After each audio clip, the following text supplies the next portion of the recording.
Everybody, it's Jason, the host of the Content Marketing Virtual Summit, where we're bringing you amazing speakers all around the world, different disciplines related to content marketing, success stories, some stories where it's not always easy. Today, I'm really happy to introduce the next speaker, Francis Nayan, and he is calling from, actually he's on a tour, and right now he's in Yucatan, Mexico, which is so cool. And Francis has a cool story which he's going to share, but just to kind of give the listeners a sense, he's a person who, number one, cares a lot about writing and connecting authentically with people, and a lot about the story aspect, where it's informative but also what I would call story-esque. And he focuses on emails, how to create great emails and email sequences and broadcasts. So Francis, it's going to be so good to have you talk. We have an amazing audience here all around the world. And take it over, man. Share your screen and welcome to the summit, and looking forward to your talk. And I'll come back at the end. Awesome. Thank you so much, Jay. Yeah. And thank you for welcoming me. And hello, Content Marketing Virtual Summit. I'm going to go ahead and share my screen right now and getting things underway. I'm just going to press present. Yeah, everything's looking really snazzy today, really sharp. Okay, I'm gonna go away and let you do your thing, and then I'll come back at the end. So let me just let it load fully so I know it's working, and I am gonna go on mute. All right, awesome. Well, thank you so much, Jay. And thank you so much, Content Marketing Virtual Summit, for having me. Jay said, my name is Francis Nayan, and I am an email strategist and copywriter. And there's a lot of things that goes with email marketing and copy, but today I'm going to focus a little bit more on email deliverability. And as you see, my presentation here is titled How to Boost Your Email Open Rates by 10% or More and Attract High-Paying Clients and Customers in 30 days or less. First and foremost, a little about me. My name is Francis Nayan. As you guys know, I'm a strategist, copywriter, and overall, I'm a good guy. And my journey in the online marketing world is fairly new. I started my online marketing journey in December 2017. So only about 2.5 years ago or so, 3 years ago, while I was working in a kindergarten in Budapest, Hungary. And even though I loved teaching, I wanted to find a way to make money online, to travel the world, really just have more of my free time. I'm sure that's something that a lot of you guys can probably relate to. And, I had a really hard time trying to figure out my niche, trying to figure out what skill to develop. Eventually, I actually ran into a German guy by the name of Finn Lobson, who told me that he was a freelance copywriter. And he was just someone who I ran into some bar at an event in Budapest. And I had no clue what email copywriting was. What copywriting was. I thought he was like a lawyer. I thought he was something really complicated. And he was only like 20 years old. So I was thinking, how is he a lawyer? I have no idea. But of course, he told me what copywriting was. It's salesmanship in print. And I was intrigued. And so I asked him to send me a bunch of resources and to really give me a breakdown on what copy was. And I wanted to do it. I wanted to give it a try. And so I actually went off and bought a laptop like 5 days later. It was a really terrible, like $200 laptop that I bought on like Facebook Marketplace. It would only charge if it was like held up by like a mug or something like that. So it was just really bad, but that was like the start of my journey. Fast forward to, missed the one there, 2021. I manage email lists for 6 to 8 figure businesses, ranging from e-commerce brands to coaches, consultants, and industry experts. I've even written a small book called The Click Rate Code and have been featured on more than a dozen podcasts. And I've grown my business to allow me to do what I love, which is write emails and travel the world. Those are two really good things that I love doing. Obviously, I'm not the best at presentations. I missed the one there. Forgot what year it was. So I guess I just accidentally missed the one. So forgive me on that. But when I started my journey in 2018, I struggled for about a year to make any traction. I was stuck writing, $5 blog posts. I would connect with, a content mill after content mill and really failing at understanding what I was good at, or even really what I wanted to do for the long term. Eventually, I got lucky and became the brand copywriter for a full combat fight league. And so just by working with this team that had, marketers that worked with Facebook, from BuzzFeed, ESPN, the UFC, I really got to learn more about online marketing and really the whole marketing world. Eventually, I did hear about email marketing and decided to niche down to solely writing emails. And after months of struggling to find work and still, becoming, getting to my own as a writer and, learn what I'm best at, eventually I found a small hole in the market that had a pretty high demand. And that was that e-commerce businesses needed amazing email copywriters. So at this point, I was doing a lot of my own research, trying to understand, what I'd be good at. But then I found that anytime I signed on to join the email list for an e-commerce brand or some store, that their emails were incredibly boring or just too salesy. And they were just too straightforward and they weren't making me excited. And, they're trying to sell things. They want people excited. Boring is like the worst thing you can be in marketing. So I was thinking, if I just focus on writing emails for e-commerce businesses, then maybe that's a good path for me. And I wanted to inject these emails with, personality, a little fun, maybe a little quirkiness, just to make them stand out from their competitors. And eventually I just niched down to solely working on emails, and I wanted to make myself as a go-to email copywriter. And then eventually that's what happened, where I was able to connect with a lot of great business owners, not just e-commerce businesses, but also coaches and consultants and, experts, as I told you. So it was a really, really good journey for me. And I still really enjoy that, which is why I'm still doing it today. But back then, I did see a problem. And, it's a problem that I think we all kind of deal with when we're trying to pivot our businesses, pivot what we do, and really maintain things to be fresh. I saw that a lot of the people saw the same need, and I wanted to take a step further and specialize in another part of email marketing that would make me stand out a little bit more.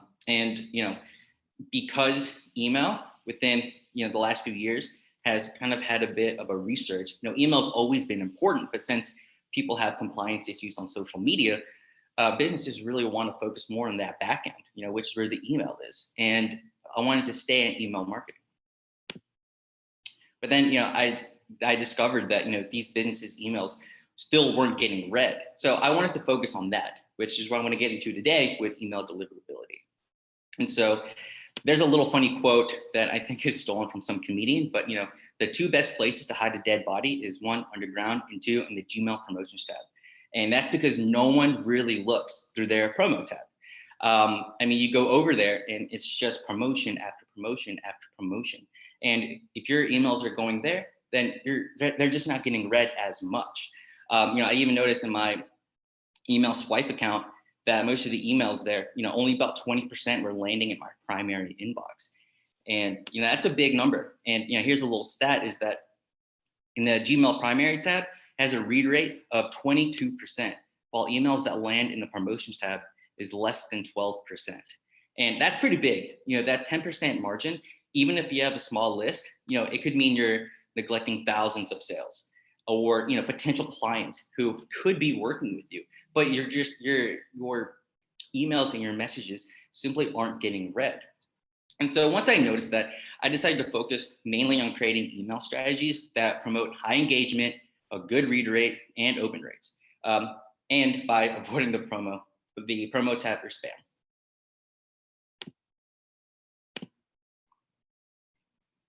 Okay, so let's create a marketing horror story really quick. So imagine you're preparing to launch a new product or service. You spend all of this time preparing your offer, working with your marketing team, maybe another copywriter, maybe, a bunch of media buyers, everything that goes into a launch. And so you have all of the emails ready. You absolutely love the copy, you love the design, you love the offer. And so you have everything scheduled days, weeks before the launch, and you're thinking, what could go wrong? I'm going to absolutely smash this. So then your emails get sent, at their scheduled time, and then, every few hours, perhaps every hour, you check if, how is it doing? And you check after, just a few hours, and you only see that there are a few hundred opens. Of course, maybe it takes some time depending on your list type and your list engagement. Maybe those opens kind of roll in. So you think maybe it's no big deal. You decide to chill and you stop looking at it for a while. And you're thinking, hey, it'll be fine when I come back. I'll sleep on it, whatever. 2 days later, the open rate is only 4% with barely any sales made. What could have possibly went wrong? Well, your email deliverability was totally shot to hell. And of course, we all knew that I was going to lead it towards there. So let's dive deeper into it more. So what exactly is email deliverability? So defined, email deliverability is the ability to deliver emails to your subscribers' inboxes. Good deliverability lands you in the primary inbox of your subscribers, while bad deliverability lands you in the promotions tab or even the spam box, which is definitely no bueno. As Jay said, I'm in Mexico now, so I'm just trying to acclimate and fit in. So before I go on with my tips, I want to kind of explain to you very briefly on, why should business owners and freelance copywriters or content writers, of course, care about email deliverability? Well, for business owners, you maximize your chances of your email automations and manual broadcasts to be read. And that's important. It's super important because if you may have a great offer, an awesome deal, you may love your copywriter and think he's, the next Gary Halbert, and you have very fancy designs and it all works and it looks great, but without having your emails read, then they're completely useless, And that's what I focus on, is helping you make sure your emails get read and your deliverability is solid. And so here's a little math equation, super easy, and just remember it so you understand that deliverability is key. Good deliverability equals more opens, equals more clicks, equals more sales, equals more money in your pocket. So basically, if you have good deliverability and your emails are being read, then you're going to end up making more money because your messages will be read more and they're going to have a bigger reach.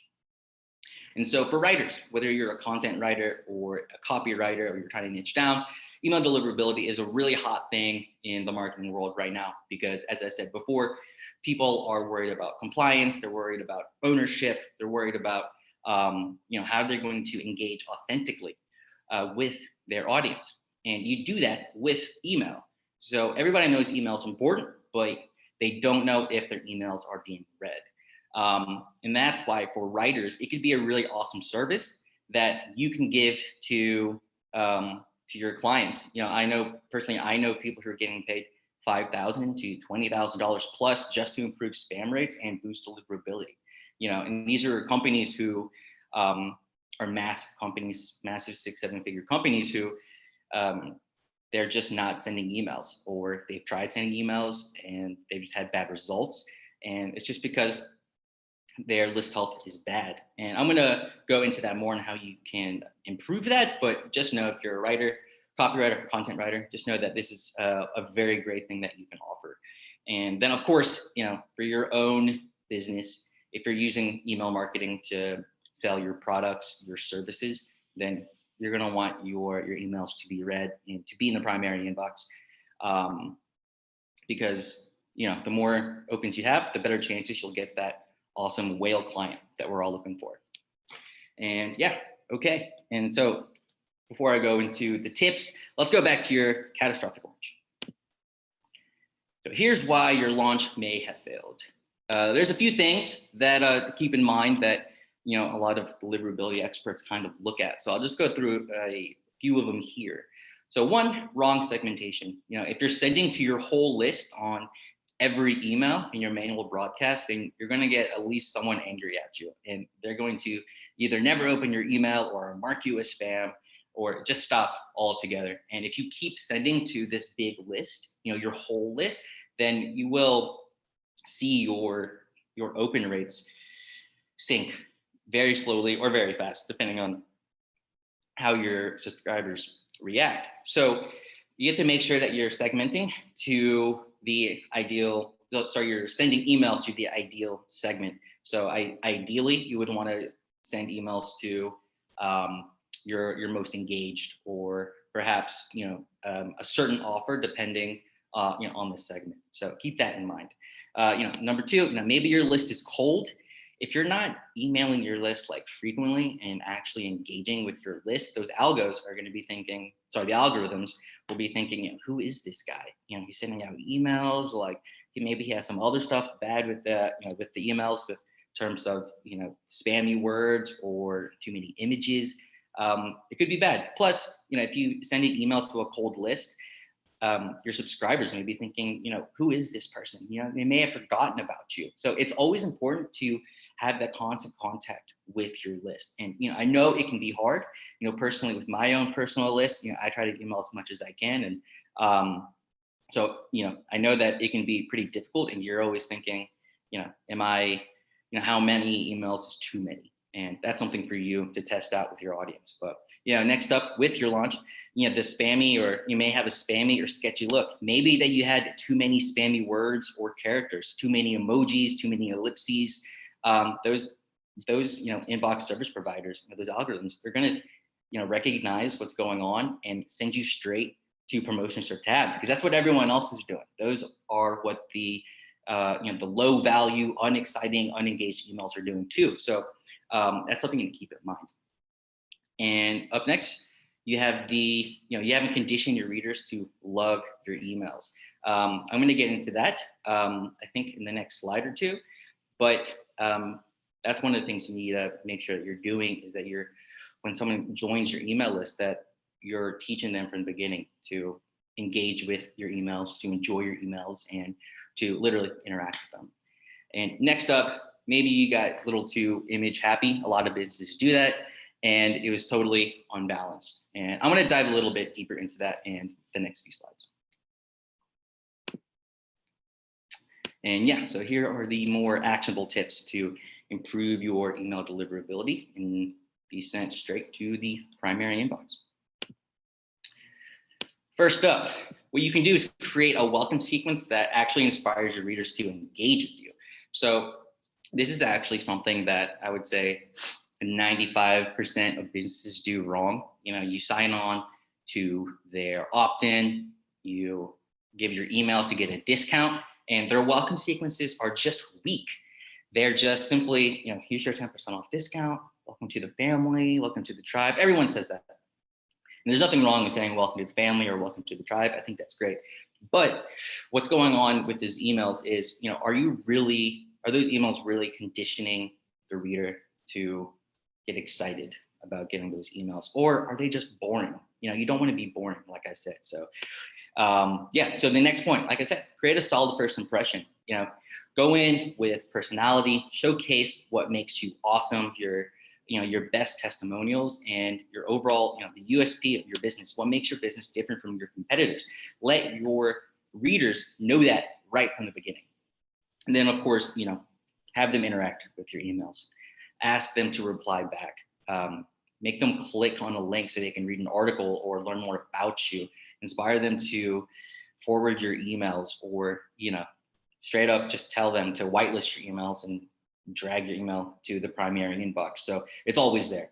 That's like the shortcut. Maybe I should have made that a point, but I actually have that in my ebook. So you can definitely check that out. But so the thing you can do to really create more meat in your welcome sequence is, to take them on the journey, link your emails together. You can use soap opera sequences, the open loops. You can mention what's in the next email. I know a lot of great businesses do that, and I think you should too. Next up is improve the text image ratio. So this is a big thing that I kind of wanted to make it number one, just because, I do have an email swipe account, and I do see a lot of emails, just still so much images, just like mainly images, which is bad because heavy images can trigger spam or promotion detection, and they'll send you to promo and they'll keep you there. And the reasons for that is because they know that businesses who send bad emails, they're mostly just images and there's not text, there's no engagement. There's nothing really exciting or personal about those emails. You wouldn't send a friend of yours all images in an email. That's weird. So they're going to notice that and send you somewhere else other than the primary inbox. It could be promotions, it could be, or it could be spam. So keep that in mind, that you have a good 80-20 text image ratio, and that every image you have has a bit of an alt text. So keep that in mind. Make sure you don't go too crazy with the image party. And here's just like 2 examples that I really liked. So shout out to reallygoodemails.com. These aren't my clients. This isn't my work, but that's a really good website if you want to see some really cool, sexy emails. And these are just 2 emails that I really love, and I just wanted to show them to you. And so I really love this one right here. It's like the new.co. Maybe I got that one wrong, but I just really like how, one, it's a very aesthetically pleasing email. The image itself isn't too loud. It looks kind of sexy. And I love the headline, I'm going to change your life. And, the other thing I really liked about this is just the copy. It's not just like, welcome to my brand. This is what we do. It's kind of quirky. So, I'll just read the first few lines, and it says, I'm going to change your life. Last week, someone asked me what I did for a living. I smiled and thought, we're in the business of changing lives. That's what I should have said, but I'm cynical. But I'm a cynical Brit, so instead just said, I run a supplement business. I did us a disservice because we really do change lives. So this right here is really cool because it kind of shows a little personality. The guy's a Brit, and it's different, and if you send emails like this and send emails that are different and are injected with personality and with just like a tinge of uniqueness, it's going to bring people more to your emails, and they're literally going to be waiting to get emails from you. Especially if you have a good strategy. And so this next one is from Thinkful, learn more, earn more. That's an awesome headline. I really like that. And what I like about this is just it's colorful. It's a fun email. You kind of have this phone with the ring on there. It's not boring. And this is something that people who get these emails, they're going to think, oh, wow, this is a really cool company. They're really hip. I'd like to learn more about them. So I'm not an amazing designer by any means. I admire people who make emails like this. So I just wanted to show these to you and give you an example of what I think a really good email is. So thank you, reallygoodemails.com. Number 3, segmentation is key. One thing that a lot of businesses do wrong is they end up blasting their whole list. And, that's just asking to land in the spam folder. Because as I mentioned earlier, if you keep sending to your whole list, those email open rates are going to go down because eventually people will just stop. You're also sending emails to people who are unengaged. So it's kind of a surefire way to have smaller open rates and eventually be sent to promo or spam. So what you should do is focus on people who actually open your emails and click to your links. And what I suggest is create a segment with your most engaged subscribers. And another math problem: an engaged list is better than a huge list. And that's something that when I work with people, they think, oh, I'm probably that they're not sending to everyone, so it's kind of a bad idea. But in reality, you're shooting yourself in the foot by sending your emails to a huge list. And so it's always important to segment everything and everyone. Did someone click a link to a special product on an email? Tag them and put them in a segment. Did they purchase a product? Tag them and put them in a segment. Are they not opening your emails? Tag them and put them in the segment. It's always great to have this data, just so you can do more with your email sends in the future, and you can be really more robust and detailed with the kind of emails that you're sending. And that really helps out with personalizing your emails as much as possible, and which is our 4th point. So when you segment your emails, you can send more personalized emails. And it's really great with just a little thing of like creating personalized subject lines. They generate 50% better open rates. But just to have a really good, these good personalized emails, it does so much of making the customer journey really unique and special, and making the customer feel as if, they're just not on some list, but you're actually paying attention to what they want and what they like. So perhaps, there's a product that is a really hot product that you have, and all of these people buy it. If you're going to promote that product, you should be able to exclude those people who brought that product. Otherwise, if they get those emails and you're promoting it, they're thinking, what the hell? I already got this. I don't need this. And those are people who you don't need to send those emails to. And yeah, special promotions for people who are interested in certain products, services, or content. And yeah, that's just a really, really good thing to do, is to make sure that the journey that you're putting your customer on is unique and you're paying attention. And yeah, keep that in mind. Make sure you personalize as much as possible. And so this is just a classic.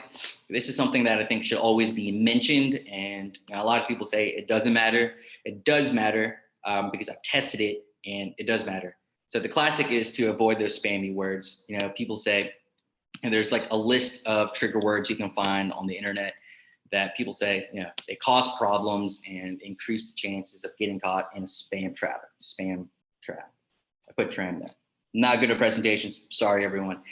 But these are words that you probably know, such as free, or the word gift, or sale, or shopper, or passive income, or I think you could probably figure out the words that are horrible to use. And I've actually tested this out where I have an email list.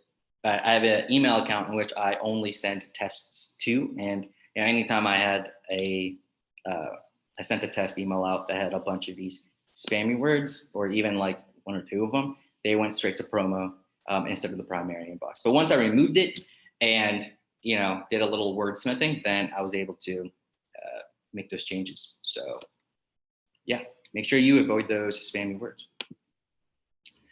In short, email deliverability is all about making customers engage with your emails and feel happy to have them.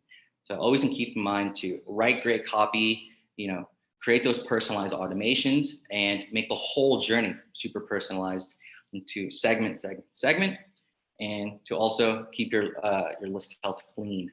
Make sure that you're excluding all the people who are unengaged and only focused on the engaged list.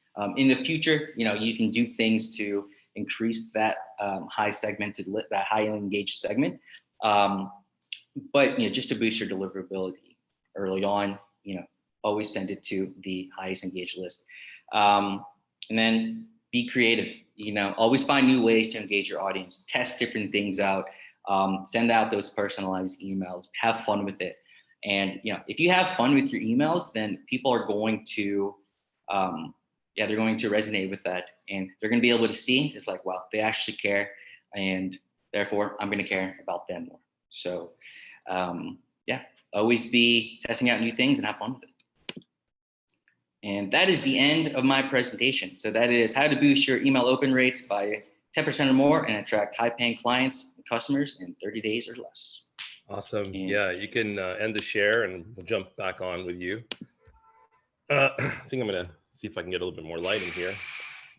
So I think firstly, thank you, Francis, for speaking at the summit and sharing your observations and experience and journey.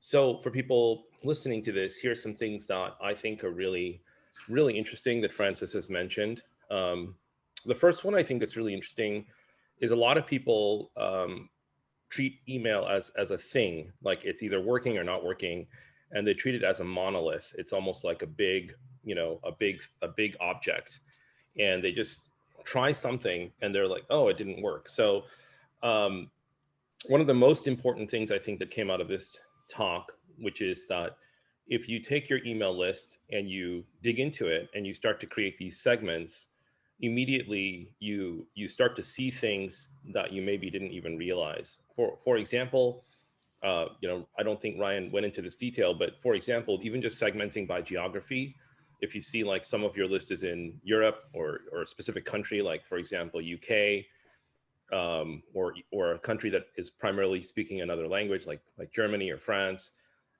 just imagine how much more personalized you could make those emails. Like it would just overnight increase your.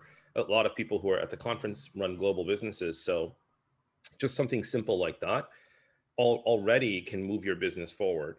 That's the segmentation piece. And then the second thing, in terms of like looking at your email and not treating it as a monolith, which is one big kind of list, is you can also segment it by what they did on your with your company. So if they have purchased, that could be one kind of segment, and if they've never purchased, that could be another segment.